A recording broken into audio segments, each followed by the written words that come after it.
Alright, we're going to go into the disassembly a little bit because I want to show you something. As you know, we use GOOP for a lot of stuff.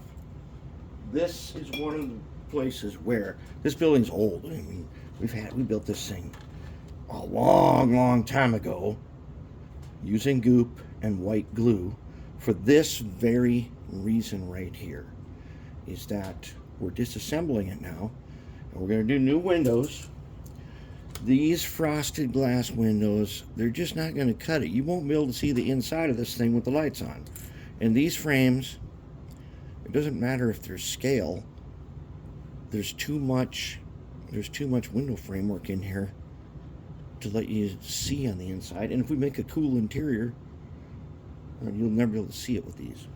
So we're taking them out. Now fortunately, what we did when we first made this thing was we used GOOP to put it together. And so, if I'm careful, maybe we get a spot started, what we can do is use a wedge and take this apart without causing any damage. Let's just get a little wedging right here. We just take this one. I'm not going to use this all the way.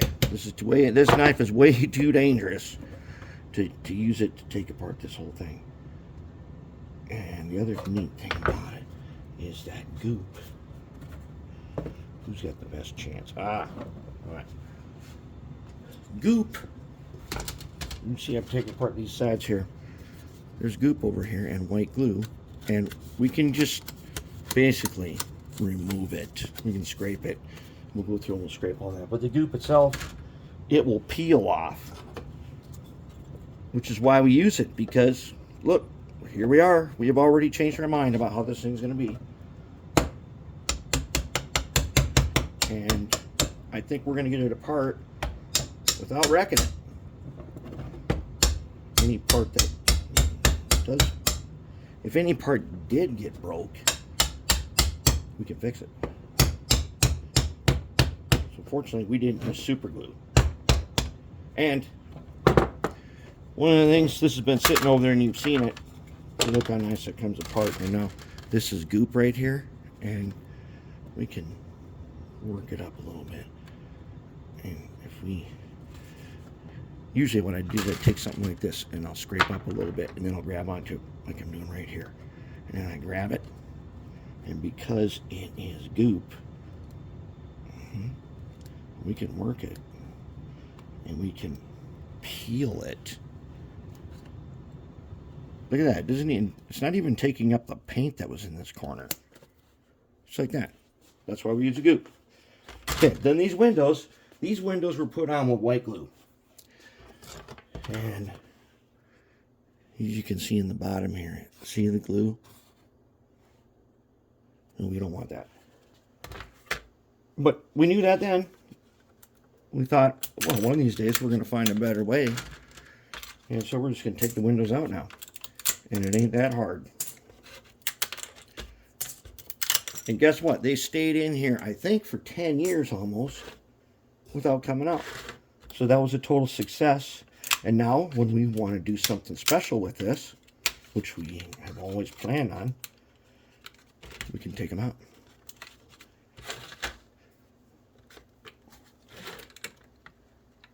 And when we put in the new ones, we're going to 3D print new window frames. So those, we're going to make them, then we're going to paint them, and then we're going to attach them.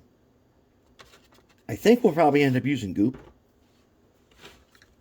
because that rubber band effect has one other nice little feature to it, and that is if you experience a change in temperature or humidity, as you guys know from when we made the mighty 280s, when the humidity kicked in, it wrecked a bunch of our stuff and we had to start over with some of them.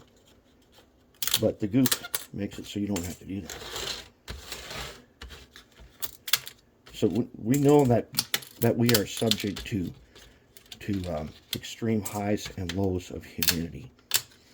Now, right now it's below freezing outside, and inside the workshop here, the humidity is getting very dry.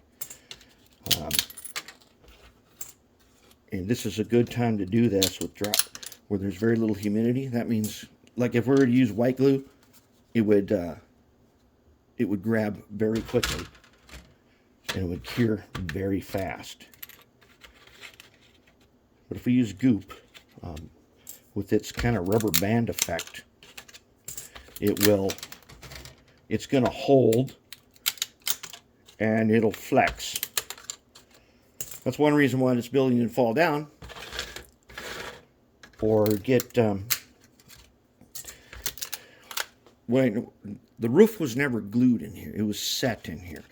And because I kept on putting all those water towers on there, it kept sagging and drooping down, but the building stayed together. And this time we're going to put up here in the corners, we're going to make a corner piece all the way around, and then probably a couple of beams. Maybe some really cool ones too. If I have wood for that, and I can like stain that wood or something, that might make a nice beam. I'm not sure if you'd ever see it, but if you did, it'd be cool. That way, the roof is going to be more solid, because on the top of this thing, for sure, is going to be at least a water tower, maybe two. Probably some other details. This is the 1910 brewery. I think it's 1910. But in modern times, and especially in the future, there's probably going to be some HVAC stuff up there. Okay, I don't need to take these little side pieces off. You can see they're gooped on here. And it was the inside. I didn't care too much about it. And even right now, what I want to do now is I want to paint the inside of this. Since we're going to be able to look through the windows, I want to go with like a parchment color, and then like the puke government green color, and then maybe like a safety stripe. Maybe we'll make them red or something around, red or gold, all the way around on the 3 floors.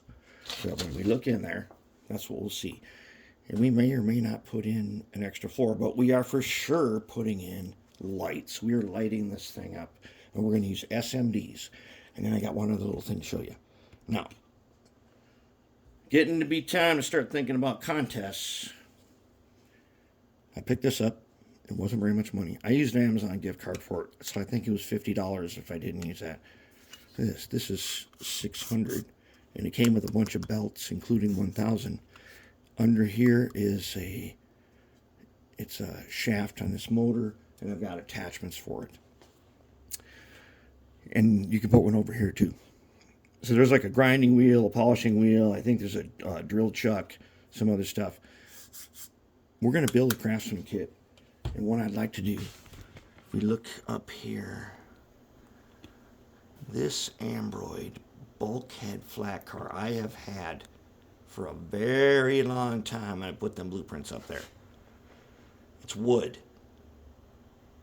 If we can find a better way to sand to a higher quality, and one of the ways you do that is a machine that does hours of work in seconds, we're going to attempt that. If it does work, I've got 5 or 6 of them, maybe even more. We're going to do those. Now, I'll put all these, we save these parts, especially since none of that glass is super glued on there.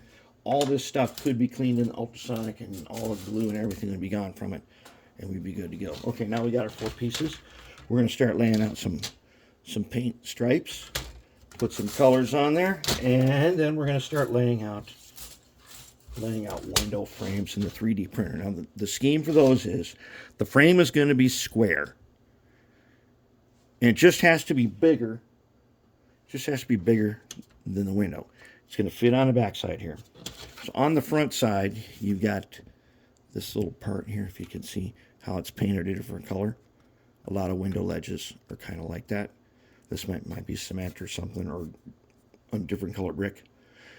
We're going to do that. We're going to give this guy, I believe this is actually enamel. This might be Tester's red and a black wash. We're going to give it another wash, probably with liquid talent. I don't want it to wreck anything. And I don't want to use an oil wash because when they cure, they look dusty. That's great for some purposes, not for the side of our building though. Our building's got to stand out. If it is actually dusty in the real world, you know, I want to be able to clean that a little bit with a simple paintbrush. With our, you know, one of these guys, I want to be able to come along and dust it. So we'll think about doing something like that, and then we'll do an update on our progress. We're going to make this door stand out so it doesn't look like an O gauge door. Because remember, this building was meant for both HO and O scale, and there's another one that is meant, a smaller version that is, I believe it's HO and N scale. But this brewery is one of the most famous models. It's famous for being really big and used in tons of kit bashes. People have been using this for decades, many decades, half a century or more. They've been using this kit and these walls and making cool stuff out of them. So, kind of a tribute to that these appear on many layouts, and we need our brewery to look really cool, and that's what we're going to do. The paint itself, I like that. We'll clean up the glue, no problem. Clean up the glue edges. It's all goop, peels up, no problem, and white glue, and we'll be good to go. So I'll get to work on that, and then we'll come back and we'll check our progress.